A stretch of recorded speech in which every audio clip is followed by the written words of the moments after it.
NBA YoungBoy didn't steal anyone's spot. He didn't beg for acceptance. He didn't build relationships behind closed doors. And that's exactly the problem. In an industry built on politics, alliances, and silent rules, YoungBoy succeeded by breaking all of them. While other rappers chased validation, he chased output. While others waited for approval, he built a fan base that didn't need it. And when one artist proves the system isn't required, everyone who depends on that system starts to feel threatened. This isn't a story about beef. It's a story about discomfort, about jealousy, and about why NBA YoungBoy's success quietly irritates the rap industry more than they'll ever admit.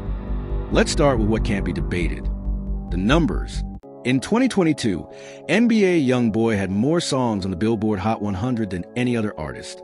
Not just in hip-hop, any artist, period. While major label acts carefully orchestrated release schedules and promotional campaigns, YoungBoy was dropping projects like clockwork, sometimes 3 for albums in a single year. No rollouts, no press runs, no carefully timed Instagram teasers. Just music, and it worked. His streaming numbers consistently rival and often surpass artists with 10 times the industry support, artists with radio spins, playlist placements, and entire marketing teams behind them. What makes this particularly striking is the consistency. This isn't a viral moment or a lucky break. This is sustained dominance over multiple years, across dozens of projects. And here's what many observers have noted. He achieved this while being largely blackballed from traditional media. No radio play, minimal playlist support, and yet the numbers never dipped. To industry insiders, this represents something unsettling. It suggests that the machinery they built, the A&R relationships, the radio promoters, the playlist curators, might not be as essential as they thought. And if that machinery isn't essential, then what are all those other rappers paying for? The music industry, like any industry, runs on relationships. You go to the right parties. You shake the right hands. You appear on the right podcasts, pose for the right photos, align yourself with the right people at the right time. This isn't secret. It's how the game has always been played. NBA YoungBoy appears to have opted out entirely. No Breakfast Club interviews. No award show appearances. No carefully staged collaborations with industry darlings. While other rappers were building their networks, attending listening parties, and maintaining public friendships, YoungBoy was in the studio, or at home, but rarely, if ever, playing the game the way everyone else seemed required to. What's interesting is how this absence gets framed in public discourse. Many industry figures have made comments about new artists needing to show respect, or the importance of being present, or supporting the culture. None of these comments name YoungBoy directly. They don't have to. The pattern suggests a certain frustration. Because when one artist succeeds without participating in the ecosystem that others depend on, it raises an uncomfortable question. What if all that networking wasn't necessary? What if the relationships, the photo ops, the strategic alignments, what if none of it actually mattered as much as the music and the connection with fans? For artists who have spent years cultivating industry relationships, this realization can feel like a personal slight. Not because YoungBoy said anything about them, but because his success without them says everything. Perhaps nothing about NBA YoungBoy's career is more analyzed or more envied than his fan base. The loyalty is undeniable, and it operates completely independently of mainstream approval. When YoungBoy faces legal trouble, his streams increase. When critics dismiss him, his fans defend more aggressively. When he goes silent for months, they wait. When he drops at midnight with no warning, they're already listening. This dynamic appears to unsettle other artists in a very specific way. Most rappers are conditioned to fear cancel culture, to worry about public perception, to carefully manage their image. One wrong move, one bad headline, and the momentum can shift. But YoungBoy's career suggests a different model. His fan base doesn't seem to care about headlines. They're not swayed by think pieces or hot takes or industry politics. They just want the music. Many observers have noted how this creates a kind of immunity. While other artists are navigating the fragile game of public opinion, YoungBoy's core audience remains largely unmoved by external noise. And for artists who have worked hard to build mainstream acceptance, watching someone succeed without that acceptance can feel like a rejection of everything they worked for. If YoungBoy doesn't need the approval they chased, what does that say about the value of that approval? There's a phrase that comes up often when people talk about NBA YoungBoy. Authenticity. It's one of those words that gets overused in hip-hop. Everyone claims it. Few can prove it.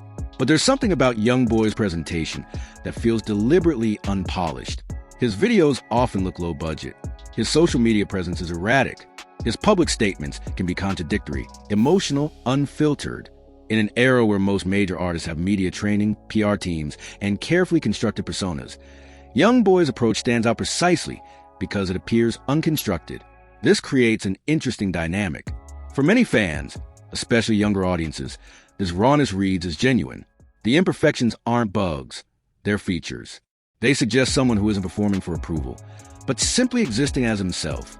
But for industry peers, this same quality can read as threatening, because of unpolished authenticity connects more deeply than expensive production and calculated image management. Then what value does the polish provide? Some artists have made comments, never naming names, about professionalism or representing the culture properly or setting a good example. The subtext often suggests frustration with someone who isn't following the unspoken rules. But many fans have noted that these criticisms often come from artists whose own authenticity is frequently questioned. Artists who seem more comfortable in boardrooms than in the streets they rap about. Artists whose every move seems calculated for maximum industry benefit. The tension isn't really about professionalism. It's about two different definitions of success. And what happens when the less polished version wins? If you pay attention to how rappers talk publicly, you'll notice something interesting. Very few artists mention NBA YoungBoy by name, even when the subject clearly involves him. Instead, there's a pattern of vague criticism. Comments about negative energy in the game, concerns about artists promoting violence, observations about people who don't support the culture. These statements never specify a target. They don't have to. The pattern is clear enough that fans immediately understand who's being discussed. But the lack of directness provides plausible deniability. Why the indirect approach? Several possibilities emerge. 1. Perhaps there's awareness that directly engaging with YoungBoy could backfire. His fan base is notoriously defensive, and any perceived attack often results in intense online backlash. 2. Perhaps there's recognition that direct criticism might inadvertently validate someone they're trying to minimize. 3. And this is a possibility many observers lean toward. Perhaps the discomfort is harder to articulate than simple rivalry. Because how do you publicly express frustration that someone is succeeding without following the rules you followed? How do you critique someone for not needing what you needed? The indirect shade allows artists to express discomfort without revealing its true source. It's not about violence or negativity or lack of professionalism. It's about the quiet fear that maybe the path they took, the politics, the networking, the compromise, wasn't actually necessary, and that someone else proved it. So we return to the central question: why does NBA YoungBoy seem to bother other rappers so much? The answer may have less to do with YoungBoy himself, and more to do with what his success reveals. For decades, the music industry has operated on a specific model. Labels provide resources, marketing, distribution, connections, and in exchange, they take control. Artists who want to reach the top must navigate the system, must play the politics, must build the relationships, must wait for approval. And then came an artist who appeared to ignore all of it, who released music at a pace the industry said was impossible, who built a fan base without radio or playlists, who succeeded despite legal troubles that would have ended other careers, who proved that direct connection with fans could outweigh every traditional industry advantage. So maybe the question isn't why rappers hate NBA YoungBoy. Maybe the question is what they hate about what he represents. The independence they didn't choose. The authenticity they can't replicate. The fan base they don't control. The success they don't understand. NBA YoungBoy didn't ask to be the industry's uncomfortable mirror. But that's exactly what he became. And mirrors don't lie. They just show you what you don't want to see. What do you think? Is the discomfort real? Let us know in the comments.